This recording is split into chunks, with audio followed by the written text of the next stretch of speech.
हो वैदिकी अमृत ध्यान साधना प्रभात सत्संग में आप सभी साधक साधिकाओं का, उपासक उपासिकाओं का हार्दिक स्वागत है। आइए पूर्व की भांति उन महान प्रभु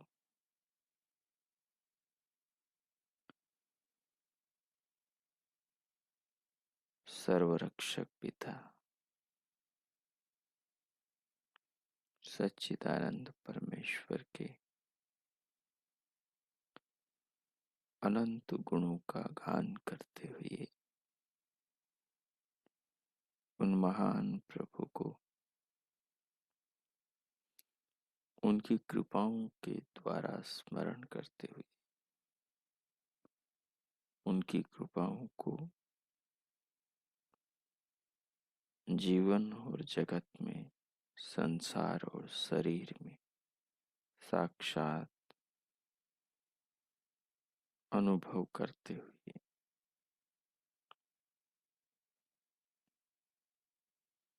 उन महान प्रभु का धन्यवाद करें। आज की ब्रह्म वेला, आज की ब्रह्म मुहूर्त के इन पावन क्षणों को जीवन में सार्थक करें। भगवान के कृपाओं की स्मृति से अपने हृदय अंतकरण को पावन करें।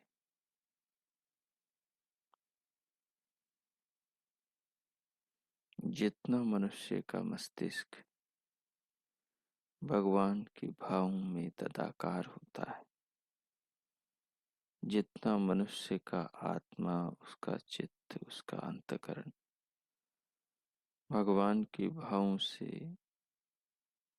जुड़ता है, उतना ही उसका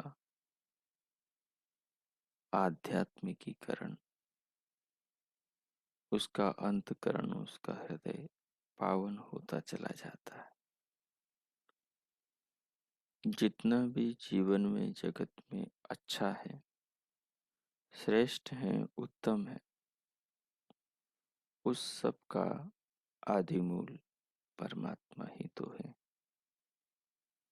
जितने भी संसार में रचना सृजन है, ये सब जिस व्यवस्था में जिन पदार्थों पर हो रहे हैं, बन रहे हैं, निर्मित हो रहे, वे सब पदार्थ, वे सब सामग्री भगवान ही तो बनाते हैं। सो आइए अपने जीवन में काम आने वाले, जिनके आधार पर ये जीवन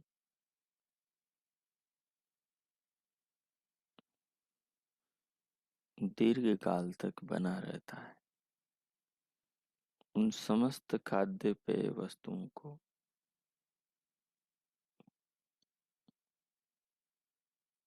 परमात्मा ही अपनी व्यवस्था से स्वयं या मनुष्य के द्वारा संसार में मनुष्यों के लिए उत्पन्न करते हैं।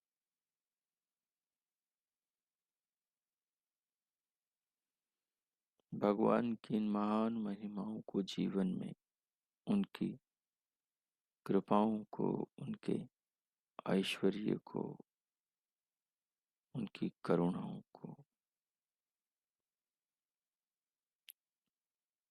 हम अनुभव करें और अपने अंतःकरण को पावन पवित्र करें।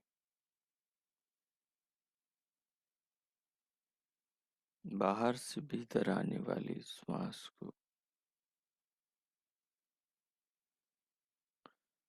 और जिस शरीर में हम बैठे हैं उस शरीर को, और इस शरीर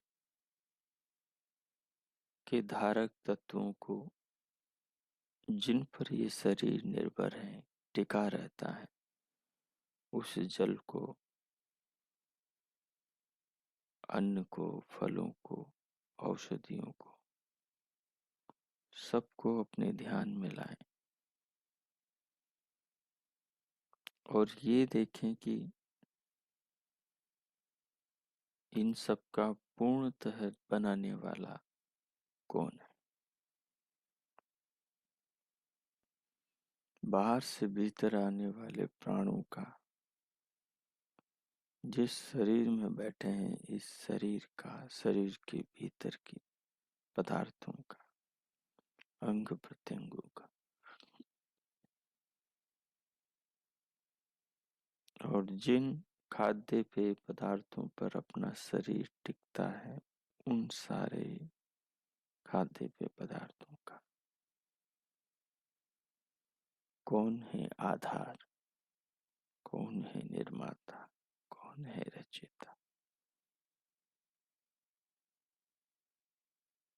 हम सब जिस पर बसते हैं, रहते हैं, वो पृथ्वी, जिसके प्रकाश से ये टिकी हैं, हम सब देखते व्यवहार करते हैं, वो सूर्य। सारा संसार, पूरे लोक लोकांतर, जिसकी व्यवस्था में इस प्रकार से गुथे हैं जैसे कोई धागा में मणि हो।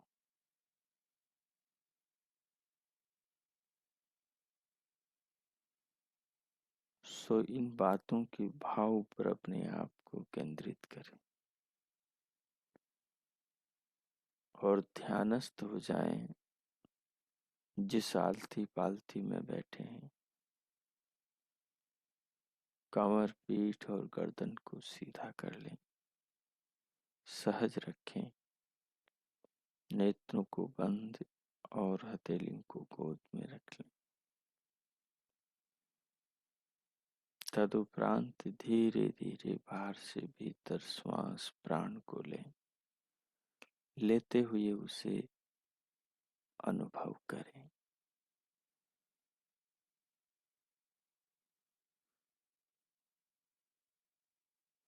अनुभव के क्षण में चिंतन न करें, विचार न करें, केवल अनुभव के समय अनुभव करें, उसे महसूस करें।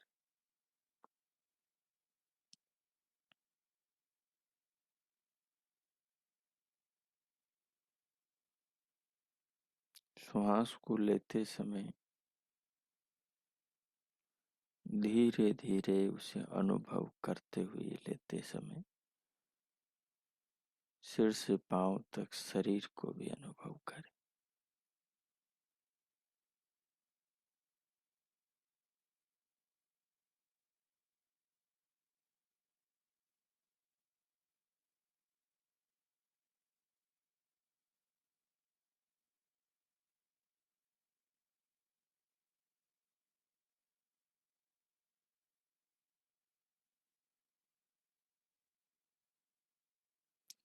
अपने शरीर और अपनी श्वास को अनुभव करने वाले आत्मा को भी अनुभव करें, स्वयं को।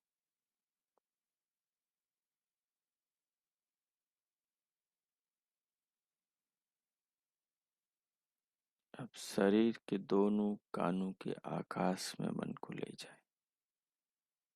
दोनों कानों के आकाश में, कानों के अंदर मन को ले जाए। ले जाने के बाद में वहां दिव्यनाद ध्वनि सुनाई देगी, उसे सुने और भीतर से भृकुटी की ओर देखें तो वहां धीरे धीरे अंधकार में चिरमिर चिरमिर प्रकाश दिखाई देगा। उसे देखें, दिव्यनाद को सुने, दिव्य प्रकाश को देखें, बाहर से भीतर आने वाली श्वास को, प्राणों के ईंधन प्राणवायु को अनुभव करें और पूरे शरीर को, इन सब को अनुभव करने वाले, जानने वाले अपने आत्मा पर भी अपनी नजर करें और 4-5 मिनट तक इस प्रयोग में रहे। धीरे धीरे प्राणों को जब भीतर भर ले तो थोड़ा रोके। रोकने के बाद मन ही मन में मानसिक रूप से प्रभु के नाम का जप करें, ओम नाम का, और जप करते हुए इन सारी चीजों को अनुभव करें। भगवान सर्वव्यापक है और वो सर्वज्ञ है, हमारे भावों में, विचारों में, सब में विद्यमान, हमारी आत्मा में। हम जो भी सोच रहे हैं, जो भी कर रहे हैं, उस सब पर भगवान की नजर है। हम भगवान के स्मरण से इस समय अपने अंतःकरण को पावन और संस्कारित कर रहे हैं। ये संस्कार ही हमारी संपदा है जो जीवन के साथ, आत्मा के साथ इस देह से अगले देह में जाती। अगला जीवन इन्हीं संस्कारों के आधार पर मिलता है। तो बहुत रुचि पूर्वक, श्रद्धा पूर्वक इस प्रयोग को करेंगे। अब मैं मौन होता हूँ, आप 5-7 मिनट तक इसे करें। ओ कीजिए।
ओ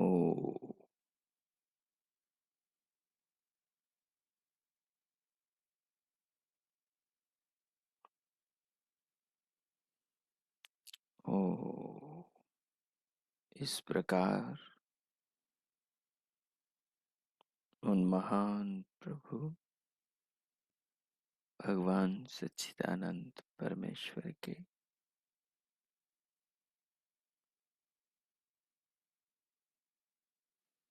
गुणों का, उनकी कृपा का, उनके स्वरूप का, उनके दिए जीवन का, शरीर का, प्राणों का, श्वास का, दिव्यनाथ का, दिव्य प्रकाश का साक्षात अपने मन इंद्रियों से, आत्मा से अनुभव करते हुए अब भगवान का धन्यवाद करें,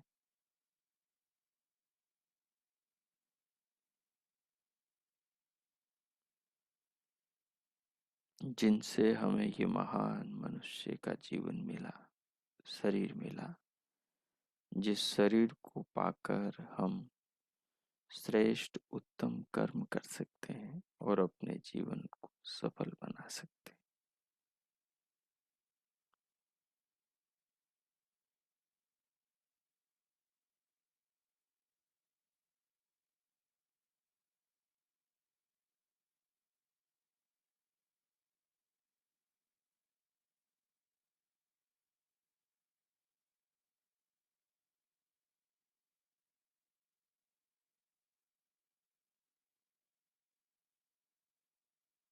भगवान का धन्यवाद करते हुए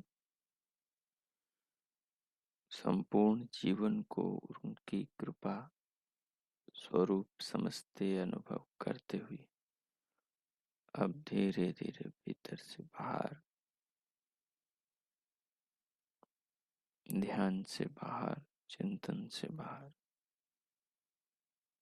आ जाएंगे। पीछे विगत दिवसों से हमारा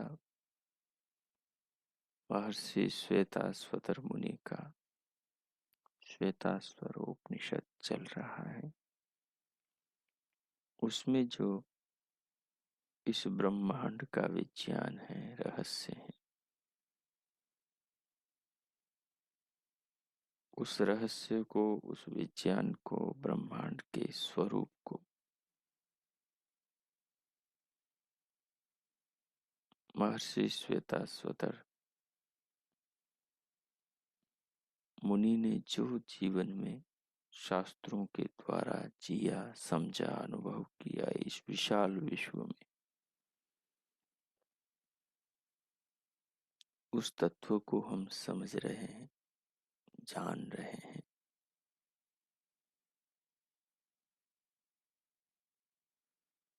जिससे अपने जीवन को जोड़कर हम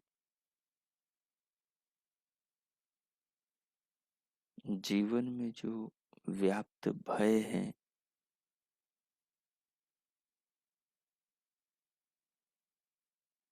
दुख है, तनाव है और अभिमान है, इन विकारों को, इन बीमारियों को, इन रोगों को दूर कर सकते हैं, इनकी सम्यक चिकित्सा कर सकते हैं। ज्ञान हर रोग की परम औषध है। ज्ञान को पाकर हर कोई शुद्ध, निर्मल, पावन, पवित्र हो सकता है, हर बोझे से निर्भर हो सकता है और अपनी आत्मा का सच्चे अर्थों में उत्थान, कल्याण कर सकता है।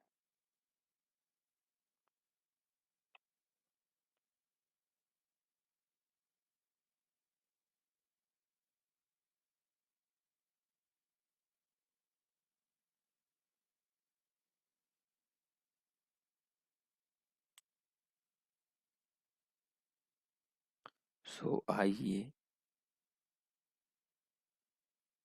पुनः आज हम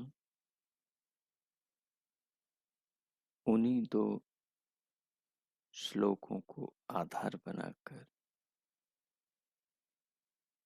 और आगे विचार करेंगे, उनको ध्यान में रखकर, कि आखिर ये विशाल विश्व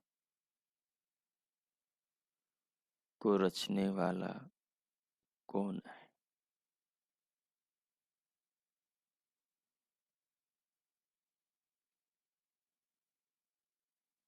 क्या काल है,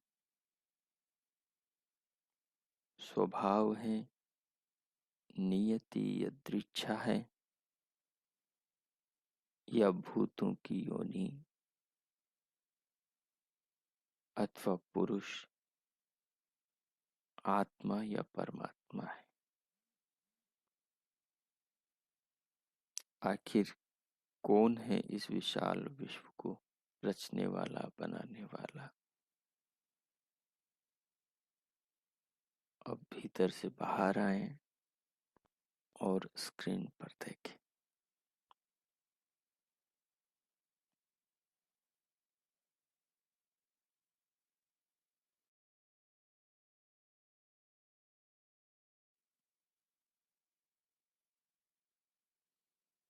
देखिए,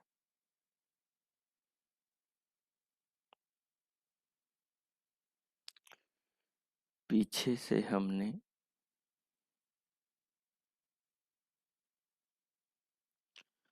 पहले सूत्र, पहले श्लोक और दूसरे श्लोक का गान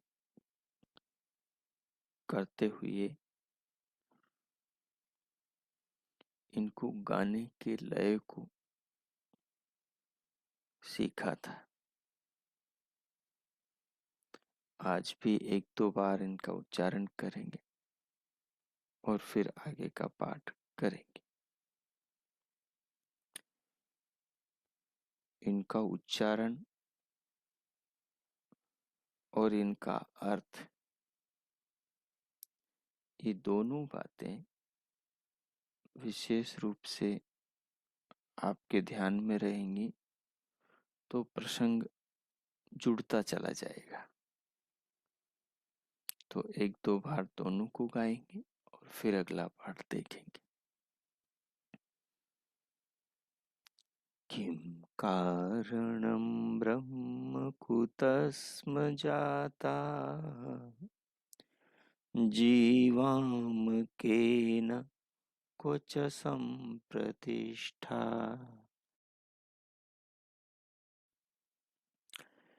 अधिष्ठिता केन सुखेतरेषु, वर्तामहे ब्रह्म विदो व्यवस्थाम्। किं कारणं ब्रह्म कुतस्म जाता, जीवां केन क्वच संप्रतिष्ठा, अधिष्ठिता केन सुखेतरेषु, वर्तामहे ब्रह्म विदो व्यवस्थाम्। वर्तामहे ब्रह्म विदो व्यवस्थाम्।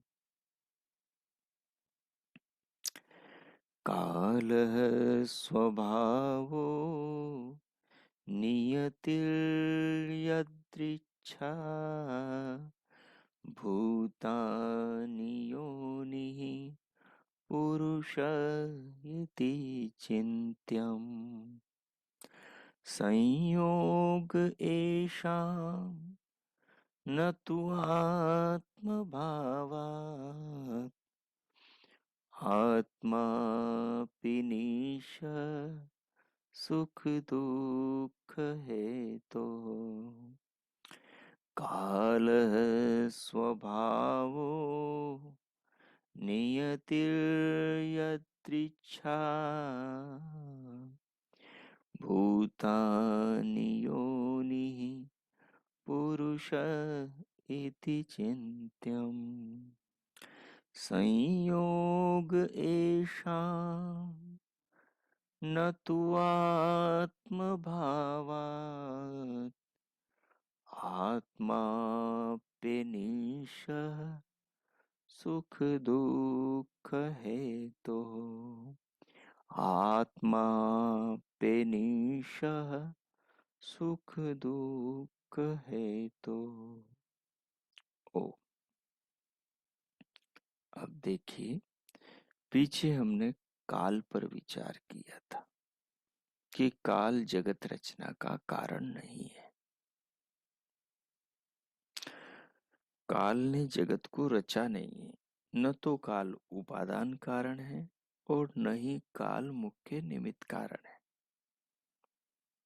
हाँ, काल गौण निमित्त कारण हो सकता है, क्योंकि जो भी कुछ बनता है वो काल के अंतर्गत बनता है। परंतु सीधा कुम्हार की तरह काल सृष्टि के बनने में निमित्त कारण नहीं है, और न ही मिट्टी की तरह इस विशाल विश्व के बनने में उपादान कारण है। काल साधारण कारण में गिना जा सकता है, क्योंकि काल के बिना कोई चीज बनती नहीं। समय तो हर चीज के बनने में लगता है। इस दृष्टि से तो अब काल के आगे स्वभाव है। तो मुनिजन ऋषिगण बैठकर बातचीत कर रहे कि क्या इस संसार का ये काल कारण है सृष्टि रचना का। तो ये तो स्पष्ट हो गया कि ये काल तो संसार की रचना का कारण नहीं है, मुख्य कारण नहीं। तो फिर क्या स्वभाव है। तो अब स्वभाव को हम समझेंगे। सो देखिए,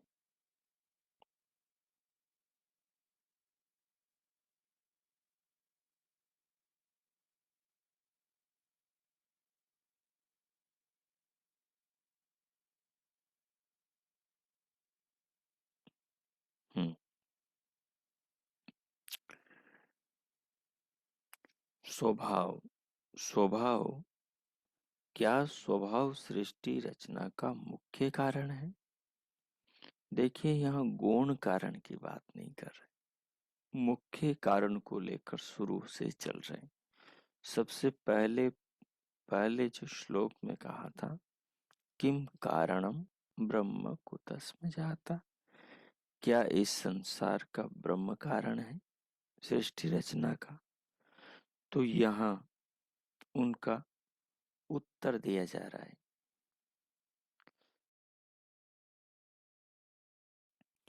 कि ब्रह्म संसार का कारण नहीं तो क्या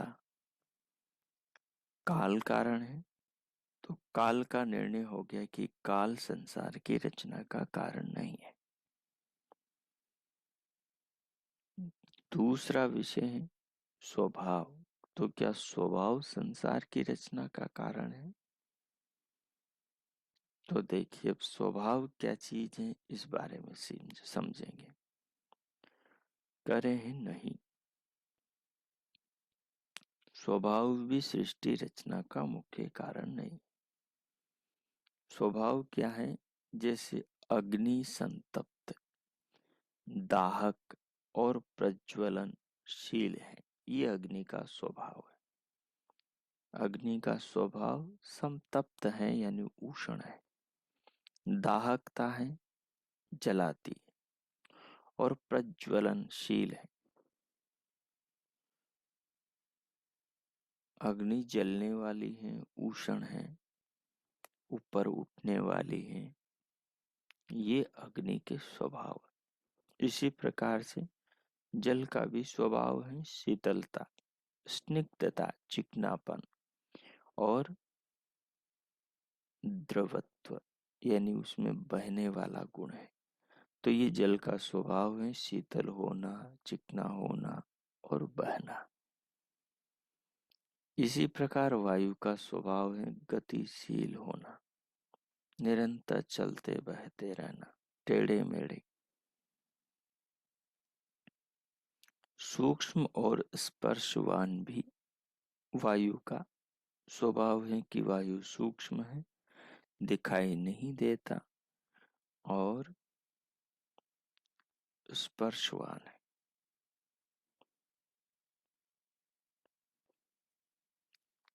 ये अग्नि का स्वभाव, वायु का स्वभाव और जल का स्वभाव है। इसी प्रकार अन्य चीजों का भी स्वभाव है। जैसे पृथ्वी गंधवती है, तो गंध पृथ्वी में होती है, पृथ्वी आकार वाली, भार वाली। जहां भी गंध होगी वहां पृथ्वी होगी।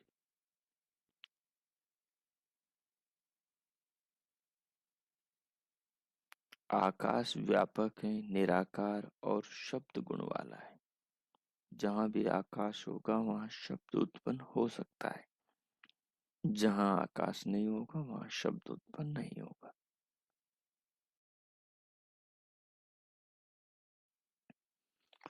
तो ये पदार्थों का स्वभाव बता रहे। क्या इन पांच महाभूतों के ये स्वाभाविक गुण ही इस सृष्टि रचना के मुख्य कारण है? भाई संसार, ये सृष्टि पांच भूतों से बनी है, इसलिए इसको पांच भौतिक सृष्टि कहते हैं। तो कई ये पांच भूतों के जो स्वभाव है, इन स्वभावों के कारण ये सृष्टि बन गई है। सूर्य का स्वभाव प्रकाशित करना और उष्णता पैदा करना है। तो सूर्य एक प्रकार से अग्नि है, तेज है। तो इस अग्नि से सूर्य अपने आप बन गया है क्या?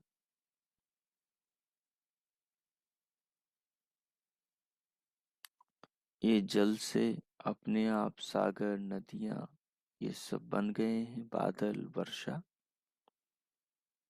पृथ्वी से अपने आप सब कुछ बन गया है, पृथ्वी बन गई है। पृथ्वी के परमाणु से स्वतः। तो इन पर विचार करने से बात समझ में आती। क्या बात समझ में आती है कि हम देखते हैं कि हमारे सामने पृथ्वी के मिट्टी के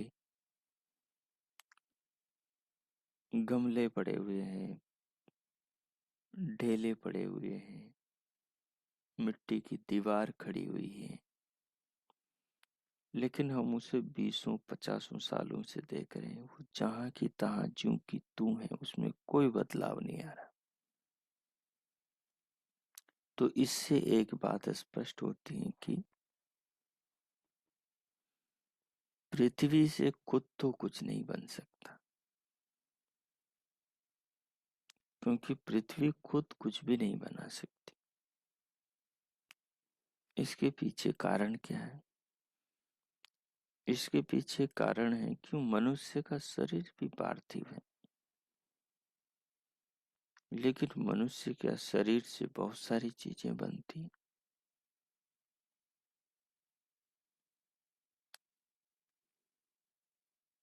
लेकिन वो तब बनती जब शरीर में चेतन होता है।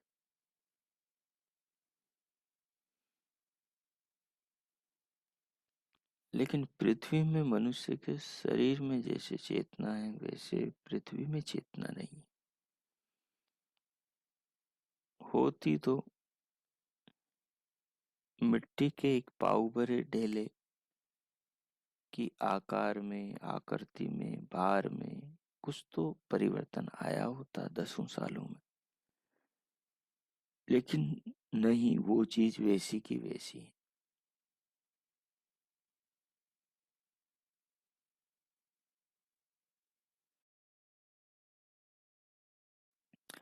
हम पुरातत्व विभाग में, हम म्यूजियम में, हम कई जगह जो पुराने पत्थर रखे हुए हैं देखने जाते हैं, लेकिन हम क्या पाते हैं कि वो म्यूजियम वो पिछले 100 सालों से है, 50 सालों से है, और शीशे के अंदर पत्थर रखा हुआ है और वो वैसा का वैसा है, अब तक नहीं बदला। तो इससे एक बात समझ में आती है कि जो पृथ्वी है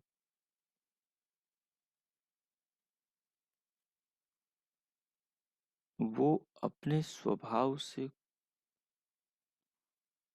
कोई रचना नहीं कर सकती। पृथ्वी का स्वभाव गंध है, पृथ्वी का स्वभाव आकार है, पृथ्वी का स्वभाव भार है, ये उसका निज अपना गुण है। ठीक इसी प्रकार अग्नि अपने आप किसी चीज को जला नहीं सकती, बिना उत्पन्न किए उत्पन्न हो नहीं सकती। हम देखते हैं हमारे घर के अंदर बहुत सारा फर्नीचर है, लेकिन वो फर्नीचर 20 सालों से 50 सालों से, लेकिन उसमें आग नहीं लगती, जबकि लकड़ी में आग होती है। जब तक अग्नि को प्रकट नहीं किया जाएगा तब तक वो उत्पन्न नहीं होगी। तो जो खुद दूसरों के उत्पन्न करने से उत्पन्न होती है, वो स्वयं किसी चीज को कैसे जला सकती, कैसे बना सकती? तो अग्नि ने भी कुछ नहीं बनाया।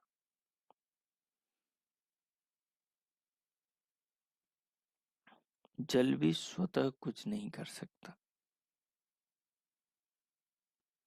क्योंकि जल भी जड़ है।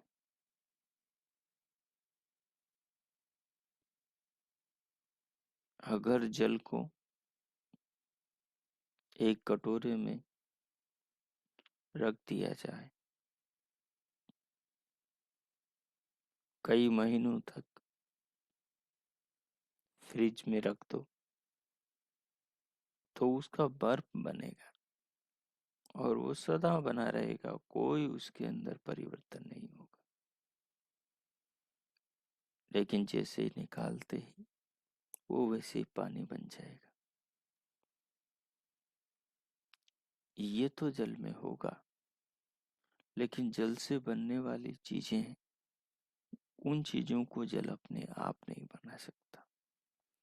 उसे रास्ता मिलेगा तो वो बह के जा सकता है। उसे आप गर्म करोगे तो वो गर्म हो सकता है, उसे शीतल करोगे तो शीतल हो सकता है, उसको एक जगह से दूसरी जगह ले जाओगे तो जा सकता है, ढलान होगी उधर बह सकता है, लेकिन अपनी इच्छा से कुछ जल नहीं कर सकता। यही स्थिति वायु की है, यही स्थिति आकाश की। तो क्या इन 5 महाभूतों के ये स्वाभाविक गुण ही इस सृष्टि रचना के मुख्य कारण है?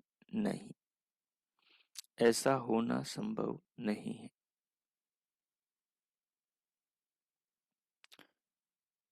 इन जड़ तत्वों इन जड़ तत्वों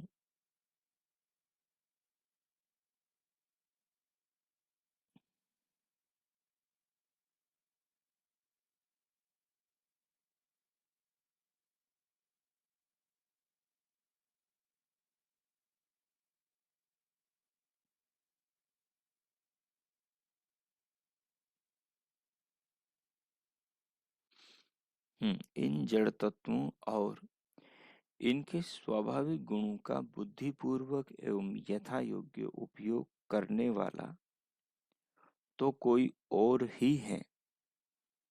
वह कहाँ है, वह कौन है, ये विचारणीय है अभी। तो पांचों जो भूत हैं, इनका जो अपना स्वभाव है, ये अपने स्वभाव से संसार को नहीं बना सकते। ये यहाँ पर स्पष्ट हो गया।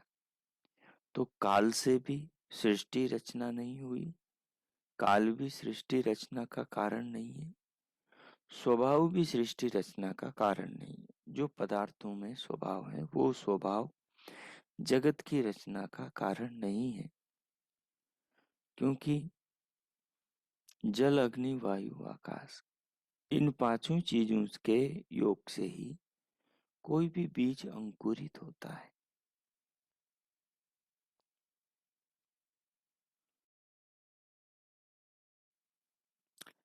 अंकुरित होकर पौधा बनता है, वृक्ष बनता है, फल फूल आते हैं उस पर।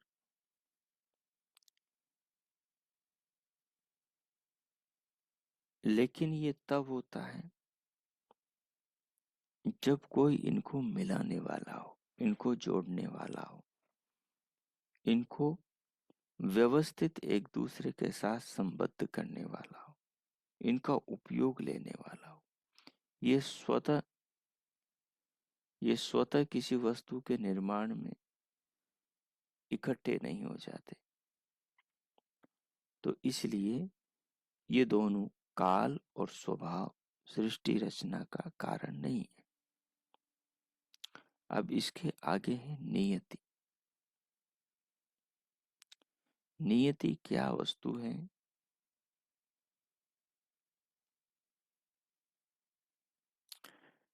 नियति का अर्थ है प्रारब्ध। हम कहते हैं व्यवहार में, नियति के आगे किसी का बस नहीं चलता। उसकी नियति में यही लिखा था। नियति का अर्थ है प्रारब्ध, पिछले किए हुए कर्मों का फल। जो फल देने के लिए प्रवृत्त हुए हैं कर्म, वो प्रारब्ध है। तो करें क्या ये प्रारब्ध सृष्टि रचना का मुख्य कारण है? प्रारब्ध किनका? हम जीवों का, मनुष्यों का। जो भाग्य है वही प्रारब्ध है। तो इस प्रारब्ध को, तीसरे बिंदु को हम आगे और समझेंगे। आज के पाठ को यहीं विराम देंगे।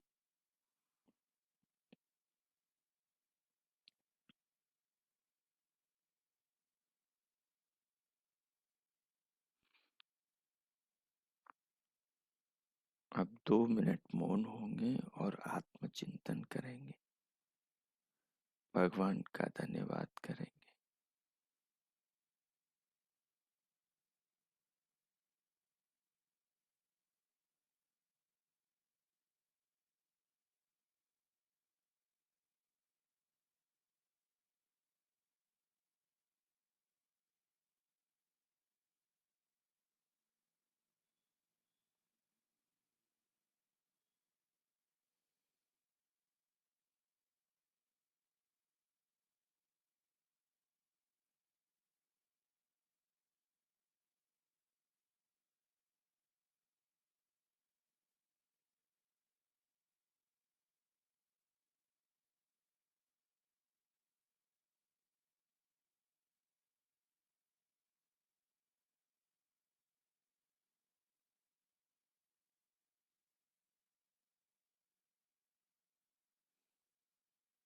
हो, इस प्रकार प्रभु का धन्यवाद करते हुए अब शांति पाठ करेंगे। हो,